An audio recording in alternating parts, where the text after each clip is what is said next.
দুর্যোগপূর্ণ আবহাওয়া ও ঘূর্ণিঝড় রেমালের কারণে লোক সমাগম কমে গেছে চট্টগ্রামের পতেঙ্গা সমুদ্র সৈকতে।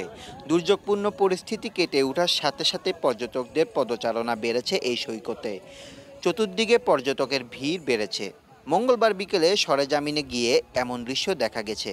চমৎকার আবহাওয়ার বিরাজমান থাকায় সাগরের অপার সৌন্দর্য উপভোগ করার জন্য চট্টগ্রাম সহ আশেপাশের এলাকা থেকে অনেকে সমুদ্র সৈকতে এসেছেন। সৈকতের একাধিক ব্যবসায়ী জানান, দুর্যোগপূর্ণ আবহাওয়ার কারণে বেশ কিছুদিন সৈকতে লোকজন তেমন একটা আসেনি। এখন ক্রমান্বয়ে লোকজন বাড়ছে। এছাড়াও সাগরের অবস্থান করছে শতাধিক জাহাজ। অনেক পর্যটককে দেখা গেছে সেখানে থাকা স্পিড বোট, ঘোড়ার গাড়িতে চড়ে আনন্দ উপভোগ করছেন। ঘুরতে আসা পর্যটকরা বলেন,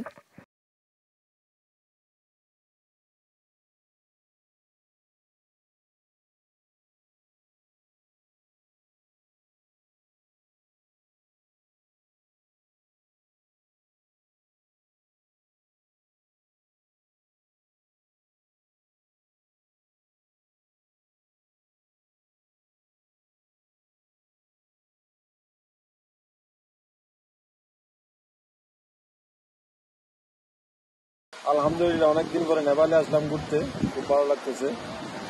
চতুর্দিকে সবকিছু নতুন নতুন লাগতেছে। অনেকদিন পরে আসার জন্য মাশাআল্লাহ বিচে অনেক কাজ করতে হয়েছে, খুব ভালো লাগতেছে। আমরা 4 বন্ধু মিলে আজকে পতেঙ্গা ইয়াতে আসলাম বন্দরে। মানে এখানে পরিবেশটা খুব ভালো লাগলো, ঠান্ডা পরিবেশ। বিকেলের দিকে আসলে সবার ভালো লাগবে।